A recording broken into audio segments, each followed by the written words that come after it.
नमस्कार। नई परख के राष्ट्रीय मुद्दा कार्यक्रम में आप सब लोगों का स्वागत है और हमारे साथ प्रोफेसर अभय कुमार दुबे हैं, जिनसे हम देश की राजनीति के बारे में कुछ प्रश्न करेंगे, एक समझ बनाने की कोशिश करेंगे। अभय सर नमस्कार। नमस्कार।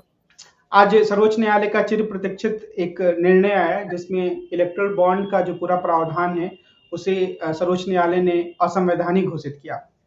देश की राजनीति के संदर्भ में इसका क्या प्रभाव पड़ सकता है? आप इस निर्णय को कैसे देखते हैं? देखिए, मैं तो बहुत मुद्दतों से अपने लेखन में भी और जहाँ-जहाँ मुझे बोलने का मौका मिलता है, वहाँ भी कहता रहा हूँ कि इलेक्टोरल बॉन्ड की पूरी स्कीम ये राजनीतिक भ्रष्टाचार को कानूनी जामा पहनाने के अलावा और कुछ नहीं। देखिए, भारतीय लोकतंत्र का के मर्म में एक प्रश्न है कि राजनीतिक भ्रष्टाचार कैसे खत्म किया जाए? इसके खिलाफ बड़े-बड़े आंदोलन चल चल चुके हैं। 1974 वाला आंदोलन, उससे पहले गुजरात नवनिर्माण समिति का आंदोलन, जो तत्कालीन मुख्यमंत्री चिमन भाई पटेल को चिमड़चोर के नाम से बुलाया गया था इसके अंदर। उसके बाद जयप्रकाश नारायण का आंदोलन, फिर उसके बाद में अभी जो 2011-12 के अंदर और 13 में जो भ्रष्टाचार विरोधी आंदोलन चला वो, ये सब में बुनियादी मसला यही है, राजनीतिक भ्रष्टाचार। और मैं मानता हूँ राजनीतिक भ्रष्टाचार अगर खत्म कर दिया जाए या न्यूनतम कर दिया जाए, तो देश की बहुत सारी समस्याएँ हल हो सकती हैं। और वो केवल एक ही तरीके से हो सकता है कि आप चुनाव को कैसे महंगा आइटम बनाने की बजाय सस्ता आइटम बनाएं। चुनाव का मॉडल ऐसा होना चाहिए कि उसमें कम से कम पैसा खर्च हो, कम से कम संसाधन खर्च हो। अगर चुनाव में बहुत बड़े पैमाने पर पैसा और संसाधन खर्च होगा, तो जो चुनाव का उम्मीदवार है और पार्टी उसे लड़ाने वाली पार्टियां हैं, उनको बहुत पैसे की जरूरत होगी। तो उससे जिन लोगों के निहित स्वार्थ हैं, जो कारपोरेट घरानों के निहित स्वार्थ हैं या किसी अमीर आदमी के निहित स्वार्थ हैं या किसी के भी जिसके निहित स्वार्थ हैं, वो उसका फायदा उठाकर धन बल के जरिए चुनाव को प्रभावित करेगा। अब आप सोचिए, एक अमीर आदमी एक शेल कंपनी के जरिए 1,000 करोड़ रुपए के इलेक्टोरल बॉन्ड खरीदता है और उसे सत्ताधारी पार्टी को डोनेट कर देता है, अनुदान दे देता है, और कुछ उसको डोनेट कर सकता है इसकी सत्ता में आने की संभावना हो, उसके साथ भी संबंध स्थापित कर लेता है। अब चुनाव के बाद वो दोनों उसके कृतज्ञ हो जाएंगे। चुनाव के बाद वो उसके पक्ष में नीतियां बना सकते हैं। और इससे दो गड़बड़ियां होती हैं। एक तो जो कारपोरेट घरानों का जो आपसी कंपटीशन है, उनकी आपसी प्रतियोगिता है, वो भी विकृत होती है। और साथ में राजनीतिक क्षेत्र भी विकृत होता है। जो वोटर का जनादेश है, मतदाता का जनादेश है, वो भी विकृत होता है। तो ये तो हमेशा ये बजाय इसके कि आप उसके मामले की बुनियाद पर प्रहार करते, आप जो महंगा होता जा रहा है चुनाव, अब चुनाव में क्या है कि उम्मीदवार के ऊपर तो पाबंदी लगी हुई है कि आप एक निश्चित मात्रा से ज्यादा रकम नहीं खर्च कर सकते और उसको हिसाब भी देना पड़ता है। पार्टियों के ऊपर कोई पाबंदी नहीं है, पार्टियां कितना भी खर्च कर सकती हैं और उनको कोई हिसाब भी नहीं देना। अब पार्टियों को चंदा मिलता है जो इलेक्टोरल बॉन्ड की तरफ से, उन्हें उसका भी हिसाब नहीं देना है, उसके बारे में बताना भी नहीं है कुछ भी। और अब तो साफ कहा जा रहा है कि भाई जिन लोगों ने चंदा दिया था, उन लोगों ने इस शर्त पे चंदा दिया था कि उनका नाम नहीं बताया जाएगा। अब सुप्रीम कोर्ट के आदेश के मुताबिक उनका नाम बताया जाएगा 17 मार्च तक। 17 मार्च तक स्टेट बैंक चुनाव आयोग को बुलाएगा और चुनाव आयोग उसको अपनी वेबसाइट पे डालेगा। तो वो पार्टियां अदालत में जा सकती हैं, वो संगठन, वो संस्थाएं, कंपनियां अदालत में जा सकती हैं और कह सकती हैं कि तो भाई हमको जो वायदा किया गया था, इस वायदे का उल्लंघन है ये, हमारे नाम वहां नहीं जाने चाहिए। और अगर उनकी बात मान ली गई, तो वो जो लिंक, यानी कारपोरेट घरानों की, चंदा देने वाले की, सत्ताधारी पार्टी का जो को जोड़ने वाला जो सूत्र है, जो इस खुलासे से सामने आ सकता था, वो सामने नहीं आएगा। दूसरे, सुप्रीम कोर्ट उसके ऊपर देर लगा सकता है निर्णय देने में, और उस चक्कर में क्या होगा कि वो मार्च की बजाय जो है ना, वो चीज आगे और बढ़ती चली जाएगी। तो फिर से वो चुनाव को प्रभावित करने वाला सरकार का संबंध इन लोगों से चंदा देने वालों से जोड़ने वाला जो तथ्य है, मतलब वो तथ्य सामने नहीं आ पाएगा। क्या इस फैसले के आधार पर यह निष्कर्ष निकालना बिल्कुल गलत होगा कि पिछले जब से इलेक्टोरल बॉन्ड आया है, उसके बाद हुए चुनाव काफी हद तक एक पक्ष में झुके रहे हैं और वो पैसे के कारण हुआ है? और एक तरीके से उन चुनाव की वैधता पर भी कुछ जो सवाल खड़े किए जो जा जो सकते हैं क्या? आंकड़े हैं उसके हिसाब से भारतीय जनता पार्टी को करीब 6,000 करोड़ रुपया मिला है, कांग्रेस को करीब 1,000 करोड़ रुपए से कुछ कम मिला है, सबसे कम समाजवादी पार्टी को मिला है शायद 14 करोड़ रुपया उन्हें केवल मिला है। जिनकी राज्यों में सरकारें हैं, ऐसी तृणमूल कांग्रेस है, बीजू जनता दल है, द्रमुक है, इन सबको हजार हजार करोड़ रुपए के आसपास इन लोगों को भी मिला है। तो सारी पार्टियां ले रही हैं, ऐसी बात नहीं है। शायद मार्क्सवादी कम्युनिस्ट पार्टी ने मना कर दिया था कि हमें इलेक्टोरल बॉन्ड नहीं चाहिए, हमें अगर कोई दान देगा तो हम उस दान को स्वीकार नहीं करेंगे। तरीका तो यही है कि state bank electoral bond float करता है? कोई भी उसको इलेक्टोरल बॉन्ड को खरीद के किसी भी पार्टी को उसको दान कर सकती है, और उस दान को गुप्त रखा जाएगा, उसका नाम नहीं बताया जाएगा। ज्यादातर ऐसे तो 10 रुपए का भी इलेक्टोरल बॉन्ड है, 1000 रुपए का भी इलेक्टोरल बॉन्ड है, 10,000 रुपए का इलेक्टोरल बॉन्ड है, 10 लाख रुपए का भी इलेक्टोरल बॉन्ड है, लेकिन 1-1 करोड़ वाले इलेक्टोरल बॉन्ड है 90% वही बिकते हैं।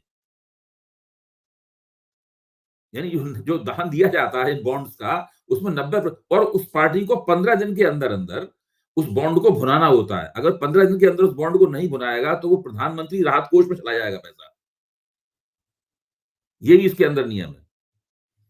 तो मैं इसमें कहना ये चाहता हूं कि ये चुनाव लड़ाने वाली पार्टी को प्रभावित करने का सबसे बड़ा हथकंडा है, जिसको कानूनी जामा पहना दिया गया था। पहले नियम क्या था? पहले नियम ये था कि कोई भी कंपनी अपने प्रॉफिट का शायद 16-17% किसी भी पार्टी को दे सकती है चुनावी कोष के तौर पर, लेकिन तब उसका नाम भी घोषित करना होता था।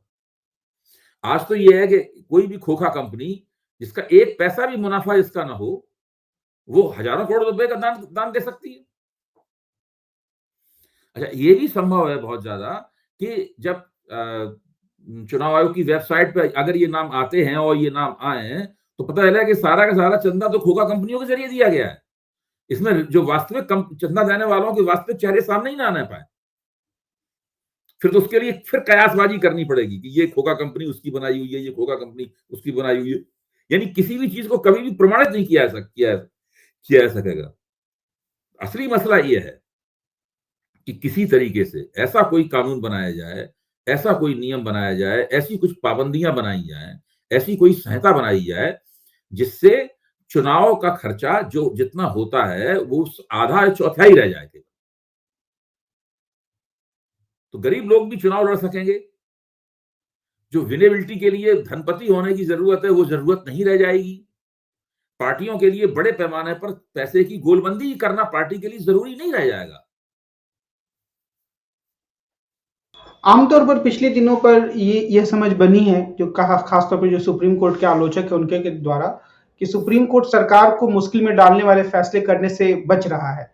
आज के इस फैसले को हम क्या उसका एक विपरीत देखिए, शुरू में जब फैसला आया था मुझे अचानक लगा कि सरकार इससे मुश्किल में पड़ जाएगी, लेकिन दिन भर में सोचने के बाद में और इसके ऊपर दिन भर से मैं चर्चा कर रहा हूं, मेरा मानना है कि सरकार को इससे ज्यादा मुश्किल नहीं होगी। इसलिए मुश्किल नहीं होगी सरकार को कि बिल्कुल समय भी नहीं है। ये 17 मार्च को, उस वक्त तक तो चुनावी मुहिम बहुत जबरदस्त रूप से चुनाव घोषित हो चुके होंगे और चुनावी मुहिम जबरदस्त रूप से चल रही होगी। और मुझे लगता है कि उनके नाम भी अगर आ पाए चुनाव आयोग की वेबसाइट पर, तो ये भी नहीं उससे साबित हो पाएगा कि कोई क्विड प्रो को है, मतलब यानी चंदा दिया गया है और उसके बदले में फायदा उठाया गया है, ये साबित करना होगा। दूसरे, सरकार के पास अभी इस जो सुप्रीम कोर्ट ने फैसला दिया है, उस फैसले को लागू होने से रोकने के लिए अध्यादेश लाने का अधिकार तो सरकार के पास आज भी है। सरकार तो इसके लिए अध्यादेश ला सकती है। सरकार कह सकती है कि हमने तो काला धन रोकने के लिए और पारदर्शिता कायम रखने के लिए ये किया था, और हम अभी भी समझते हैं कि हमारा तरीका ठीक था। हम उसको अध्यादेश ला सकती है सरकार। इस कानून को पलटने के लिए सदन बुलाने का समय तो अब नहीं रहा, क्योंकि लोकसभा की आखिरी बैठक हो चुकी है, लेकिन चुनाव तक इसको रोकने के लिए सरकार अध्यादेश के रास्ते का सहारा ले सकती है। और एक अध्यादेश 6 महीने काम करता है। अगले 6 महीने बाद जिस सरकार बन जाएगी, अगर मान लीजिए भाजपा की सरकार बन जाएगी, तो सदन में अपने बहुमत का सहारा लेकर इस कानून को, इस फैसले को पलट सकती है। और जिस तरीके से मीडिया पर नियंत्रण, उसके हिसाब से फिर आम जनता पर भी इसका प्रभाव न्यूनतम ही होगा, क्योंकि मैं आज देख रहा था कि चर्चा इसकी बहुत ज्यादा नहीं हो रही है। नहीं, मीडिया में सवाल उठाया गया, एक आध सवाल हम लोगों से पूछा गया, उसके बाद फिर किसान आंदोलन पर सारी चर्चा फिक्स हो गई। और फारूक अब्दुल्ला पर, हाँ हाँ, वो फिर उसके बाद सारी चर्चा किसान आंदोलन, केवल पहली बार एक सवाल पूछा गया बस केवल, उसके बाद सारी चर्चा वहां फिक्स हो गई उसकी। ज्यादा क्योंकि सरकार इससे दिक्कत में पड़ सकती थी, भाजपा के प्रवक्ता भी नहीं जा रहे हैं बचाव कर, भाजपा के प्रवक्ता इस सवाल की चर्चा होती है वहां जा नहीं रहे हैं इस वक्त। चुनाव सुधारों में एक बात की बड़ी चर्चा होती है कि चुनाव जो है वो राज्य के द्वारा उसको एक वित्तीय सहायता राजनीतिक दलों को दी जाए, सबके लिए स्टेट फंडिंग। Fix state. तो क्या ये एक आमूलचूल परिवर्तन करने का समय आ गया है? ऐसा ज़रूरी है या अभी जो व्यवस्था उसी में कुछ बदलाव करके काम चल सकता है? देखिए, चुनाव सुधारों का मामला बहुत जटिल है। एक तो चुनाव सुधार जितने ज्यादा पुराने होते जाते हैं, यानी जब जितने लटकते हैं, उतना ही और पेचीदगी उसमें पैदा होती जाती है। उसकी जरूरत भी बढ़ती है, विरोधाभास ये है उसकी जरूरत भी बढ़ जाती है और उसको करना और उत्तरोत्तर मुश्किल होता जाता है। चुनाव सुधार न होने के लिए बहुत सारे निहित स्वार्थ काम करते रहते हैं, तो वो चाहते नहीं है कि चुनाव सुधार हो। तो ये चुनाव सुधारों की फाइल बहुत मोटी हो चुकी है, लंबे अरसे से उसके ऊपर धूल जमा है। तो कभी कभार कुछ जैसे शेषन ने जब चुनाव आयोग के वो इंचार्ज बने, मुख्य चुनाव आयुक्त बने, तो उन्होंने अपने प्रयासों से कुछ एक चुनाव आचार संहिता वाला बात, आचार संहिता का कोई औपचारिक रूप नहीं है, मतलब ऐसी बात नहीं है कि आचार संहिता का कोई औपचारिक रूप हो, मतलब तो उसके जरिए उन्होंने कुछ एक चुनावी बेईमानियां करने पे कुछ रोक लगी और चुनाव थोड़े साफ सुथरे होने शुरू हुए। उससे चुनाव आयोग की साख भी बेहतर हुई। लेकिन उसके बाद से आप फिर से देखिए, चुनाव आयोग फिर सरकार का प्यादा बन गया है, उसकी कोई स्वायत्तता वगैरह है नहीं, वो सिर्फ सरकार का ही खेल खेलता है, सरकार से ही सब पूछ पूछ के सारे काम करता है। तो चुनाव सुधार बहुत जरूरी है, लेकिन अब बहुत मुश्किल हो गया है। ये कैसे होगा, उसके लिए काफी राजनीतिक इच्छा शक्ति की जरूरत है, सारी पार्टियों की उसके लिए सहमति होनी चाहिए। और कई चुनाव प्रणाली भी हमारी जो फर्स्ट पास पोस्ट सिस्टम है, वो भी ऐसी है कि बहुत आपको आधे वोट भी नहीं मिल सकते हैं, तब भी आप पूर्ण बहुमत की सरकार चलाते रहते हैं। अब भारतीय जनता पार्टी को 31% वोटों में पूर्ण बहुमत की सरकार 5 साल चलाई, फिर 38% वोटों में पूर्ण बहुमत की सरकार फिर अगले 5 साल चलाई। अब कहा जा रहा है कि शायद इस बार उसके 40% वोट हो जाए, तो 40% वोटों में भी अभी भी आधे से 10% दूर रहेगी वो। किसान आंदोलन की पर मैं एक सवाल करना चाहूँगा कि अभी तक तो कुछ एक गतिरोध की स्थिति बनी हुई है, कल भारत बंद का आह्वान किया गया है। तो क्या हम यह कहें कि ये आंदोलन और ज़्यादा जोर पकड़ता जा रहा है या फिर नहीं, इसके अभी तो समाधान? यही है कि जो जो संगठन आंदोलन से बाहर थे, जैसे कि उपग्रह गुट पंजाब का वो आंदोलन में शामिल नहीं था, और चढ़ूनी जो हरियाणा के किसान नेता हैं उनका संगठन वो आंदोलन में शामिल नहीं था, इधर पश्चिमी उत्तर प्रदेश के टिकैत बंधु भी आंदोलन में शामिल नहीं है। तो ये लोग भी सब अब सोच रहे हैं क्या, उपग्रह गुट तो अब खुल के आ गया है सामने, उसने आज दिन भर पंजाब में रेलें रोकी हैं, 60-70 जगहों पर रेलों पर धरना दिया है उसने। और चढ़ूनी ग्रुप भी सोच रहा है इस आंदोलन में कूद पड़ने के लिए। पहले तो चढ़ूनी ग्रुप और उपग्रह ग्रुप इनके साथ संघर्ष करके ही ये मोर्चा बना था, इनसे अलग हुआ था। अब देखिए, अगर सारे किसान संगठन एक हो जाते हैं तो आंदोलन कुछ और चलेगा। लेकिन इस बार, पिछली बार की तकनीक जो थी कि दिल्ली में घुस जाओ और दिल्ली की नाकेबंदी कर दो और सरकार पर दबाव बनाओ, वो कामयाब नहीं हो पा रही है। जो टेक्नोलॉजी थी आंदोलन की, वो इस बार क्योंकि सरकार पहले से सतर्क है, वो घुसने ही नहीं दे रही है उनको, और उसके लिए वो कुछ भी करने को तैयार है। वो रबड़ की गोलियां चला रही है, वो दबादब आंसू गैस चला रही है, और किसानों पे लाठीचार्ज भी हो रहा है। तो वो बहुत मुश्किल है होना। सरकार ने तय कर रखा है कि वो किसी भी तरीके से इन्हें दिल्ली में नहीं घुसने देगी, और अगर दिल्ली में नहीं घुस पाएंगे तो पिछला वाला सीन जो बना था वो सीन नहीं बन पाएगा, और उनकी उसके हिसाब से सौदेबाजी की ताकत काफी कम रहेगी। लेकिन क्या ऐसा हम कह सकते हैं कि सरकार के ऊपर दबाव लगातार बढ़ता जा रहा है और अगर वो उन्हें जल्दी से सरकार तो निश्चित रूप जल्द से दबाव में है, इसीलिए सरकार ने खुद पहलकदमी करके ये तीसरी बैठक जो आज जो मतलब बातचीत हो रही है, ये सरकार की तरफ से काफी। दूसरी बैठक में तो किसान लोग उठ के चले गए थे उसमें से। उसके बाद अब सरकार ने खुद पहलकदमी की है कि भाई आप भी आइए। पहली बैठक में तो पंजाब के मुख्यमंत्री भगवंत मान की पहलकदमी, उनका भी उनकी मध्यस्थता थी। तो दूसरी बैठक में सरकार ने उन्हें शामिल नहीं किया। अब सरकार को लगा कि इनका होना जरूरी है, तो तीसरी बैठक में फिर उनसे कहा जा रहा है कि आप इस बैठक में शामिल होइए। सरकार तो अपनी तरफ से पूरी कोशिश कर ही रही है, लेकिन सरकार, दिक्कत की बात यह है कि सरकार किसानों की इस मांग को नहीं मान सकती। जो एमएसपी को कानूनी गारंटी देने वाला मसला है, वो सरकार नहीं मान सकती। सरकार WTA से बाहर जाने की मांग नहीं मान सकती, क्योंकि ये करने के लिए तो सरकार को पूरी अपनी अर्थनीति और उसका बुनियादी आधार बदलना पड़ेगा। तो अंतर्राष्ट्रीय वित्तीय पूंजी के निर्देशों के तहत जो अर्थव्यवस्था चलाई जा रही है, अभी से नहीं, मनमोहन सिंह 1990 से चलाई जा रही है। जब मनमोहन सिंह वित्त मंत्री थे भारत के, तब से चलाई जा रही है। उस पूरे चीज को रेडिकली बदलना पड़ेगा। वो करना असंभव है। सरकार इस काम को नहीं कर सकती। पूरी दुनिया उस पर चल रही है। आज इंडियन एक्सप्रेस ने अपने एडिटोरियल में ये लिखा कि ज्यादा जरूरी है कि किसानों को एक बेसिक इनकम की गारंटी दी जाए, बजाय इसके कि एमएसपी की बात कही जाए। तो क्या एक समाधान हो सकता है या एक तरीके से काम नहीं, चलाने वाली बात है? अप्रैल 2014 में नरेंद्र मोदी ने एक भाषण दिया था, जब वो प्रधानमंत्री पद की दावेदारी कर रहे थे। मई में वोट पड़े थे, लेकिन अप्रैल में उन्होंने भाषण दिया, जिसमें उन्होंने कहा था कि अगर वो सरकार में आ जाएंगे तो वो एमएसपी के लिए एक फार्मूला लेके आएंगे नया। ये बात सही है कि भाजपा के घोषणा पत्र में ये बात शामिल नहीं की गई, लेकिन नरेंद्र मोदी ने स्वयं भाषण दिया था। वो भाषण अखबारों में उसकी रिपोर्टिंग भी हुई थी और बहुत से लोगों के पास उस भाषण के क्लिप भी हैं।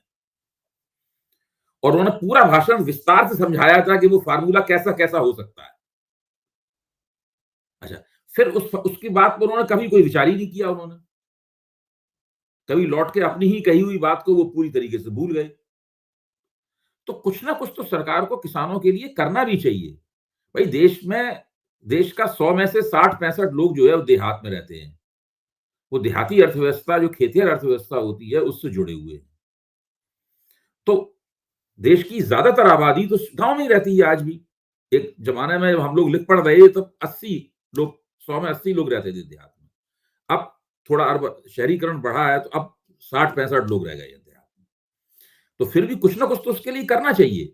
ये अच्छा सुझाव है कि भाई, अगर किसानों के लिए एक आमदनी की गारंटी कर दी जाए, है, तो लेकिन आमदनी की गारंटी किस आधार पर की जाएगी? किसान के पास जितनी जमीन है वो उसका आधार होगा, क्या होगा, कितनी फसल वो उगाता है, मतलब कुछ क्या आधार होगा? ये सब बहुत मुश्किल काम है मधु। तो देखना यह है कि सरकार किसानों को विदेशों में, यूरोप में और विकसित देशों में किसानों को बड़े पैमाने पर सब्सिडी दी जाती है। हमारी सरकार सब्सिडी देती है, ऐसी बात नहीं है, लेकिन सब्सिडी उत्तरोत्तर वो कम करती जा रही है सब्सिडी। यहाँ सरकार को चाहिए कि इसको ज्यादा सब्सिडी दे, और जो औद्योगिक घराने हैं बड़े बड़े, उनको सब्सिडियां देना थोड़ी कम करे। अगर ये करने लगे तो उससे भी काफी माहौल ठीक होगा। लेकिन सरकार पूरी तरीके से औद्योगिक घरानों और उनके हितों की गिरफ्त में है।